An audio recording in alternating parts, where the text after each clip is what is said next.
So now that we've seen bond polarity, we are going to talk about molecular polarity. The idea that, okay, we can figure out if bonds are polar or not. And that's great. That comes in handy in reactivities. But the real property of simple molecules is not just given by bond polarity. For larger molecules which are not diatomic, it's actually given by molecule polarity, not bond polarity. Things like, for example, a basic idea like CO2. Now, CO2 has this particular structure, CO2. And in CO2, if you focus on each of the two bonds, each bond is polar. I highlight the bond here. Each of the two bonds in this molecule should be polar, because O is more electronegative and C is not as much. So O should be negative and C should be positive. But then if I focus on the other bond has the same problem. O is more negative than C. So between the two, which is the negative guy? It's O. And you might say, well, why not this should become 2 plus? But remember, the delta plus and minus are not exactly charges. They are partial charge in terms of quality. So we don't talk about the actual magnitude of charge. We'll just say, hey, between O and C, O is the negative one. Between C and O, O is the negative one. So O's are the negative ones and C is the positive one. Here's an example of a molecule having two polar bonds. This is a polar bond. So is this a polar bond. It is absolutely true. Both of these bonds are polar. So in this molecule, you have a polar bond. And for example, what's happening is that the right O is pulling the electrons towards itself, and the left O is also pulling the electrons towards itself away from C. So the left O is pulling the electrons towards itself, the right O is pulling the electrons towards itself, the shared electrons. So these 4 electrons, because it's a double bond, are more towards the right O. These 4 electrons are more towards the left O. Now, and we talked about each bond being polar. But what is really mattering in the real world is how does the molecule fare out. Looking at the molecule as a whole, if I was treating this like an oval, like instead of not seeing the CO2 as CO2, but something of this nature, let me just draw that. If I was thinking of CO2 like this, as a whole molecule, and the two ends are O's and the middle end is carbon, what I end up seeing is that the two ends have the same partial negative charge because they are identical oxygens, meaning there are as many electrons on the right hand side as on the left hand side. Maybe by using a marker, I can show that this side has a lot of electrons and this side has a lot of electrons, because this guy pulled electrons away from carbon and so did this guy. In the end, these two are fighting for electrons from carbon, right? Which means this side of the molecule has a polar bond and this side of the molecule has a polar bond. Here, this oval represents the overall cloud of this CO2. So now look at the electron cloud of CO2. I'll see there's electron density here, there's electron density here, and there's less electron density here. And this should be talking about now the overall molecular polarity. And when I see this, what I tend to now look at is that, hey, what I'm showing you right now is this molecule has, for this molecule, this has electron distribution for this overall molecule. Distribution is, it's symmetrical. If you're thinking, it's symmetrical. So for the molecule, overall molecule, the electron distribution is symmetrical. What that means is one end of the molecule is exactly the same as the other end. And because it's symmetrical, we say it is non-polar. You know why? Because basically what's happening is because it's asymmetrical, we say its dipoles cancel out. which means that there is no difference in electron distribution between the two ends.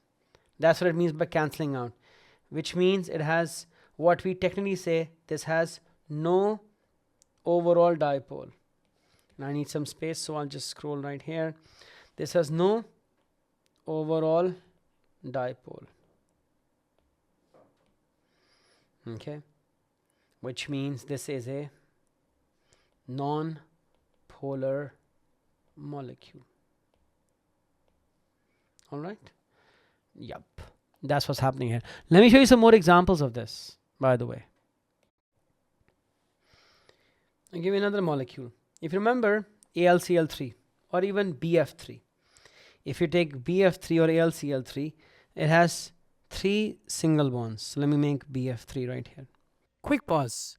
If you're finding value in this explanation, there's so much more to discover at Alt Academy, where we break down every A-level concept with the same clarity. Now back to the video lesson. Now, the BF3 bonds are polar. Each individual bond is polar, meaning that in BF3, this is where the electron is moving towards. In this BF3, the electrons are moving towards fluorine. In the leftmost BF3, the electrons are moved towards fluorine. So all 3 bonds are polar, and it results in all 3 ends of fluorine being delta negative.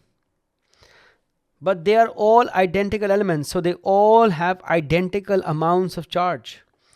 And the center B, whose charge we don't really care about, it's in the center, that's why, it has a plus charge. Now here's an example of a molecule, has 3 polar bonds, but because the 3 ends of the molecule are identical, it's a regular shape, and all the ends are identical, we say this guy has no overall dipole. We say its dipoles cancel out, which makes this a non-polar molecule. So you're going to have a lot of molecules where the bonds are polar, but the molecule is not polar. Another example, and this is sometimes difficult for people to understand, is that when you have a tetrahedral molecule like C with 4 Cls. So if I take that CCl, then CH4, that's tetrahedral. You know, this is that. Now tetrahedral, remember, is in 3 dimensions, that is exactly symmetrical. That's why this shape is made. You might not be able to know or recognize it, but in a 3 dimensions, a tetrahedral is a symmetrical shape. Shape is symmetrical. It's like the 2-dimensional version of 3-dimensional tetrahedral is like a square, like a cross, like a plus sign, which will be symmetrical, but that would be in 2 dimensions. In 3 dimensions, that would result in tetrahedral layout. And in this tetrahedral layout, all the chlorines are pulling electrons towards themselves like that, you know. And they're all 4 equal elements, so they all 4 pull the electrons equally away from carbon. So they all 4 get a negative charge and carbon gets a plus charge. So each of these bonds are polar, but if I look at the overall molecule, all the 4 ends, it's the ends that matter, guys. It's the ends. So end, end, end, edge, end. You know, like the corners. The corners of these molecules are identical. Here also, we'd say the exact same thing. What would we say? That this has no overall dipole. And why doesn't it have no overall dipole? Because the dipoles, we can say, cancelled out. The dipoles cancelled out, which makes this molecule also non-polar. Now, in what scenario would this have been polar? Maybe I should show that to you and you might recognize the difference.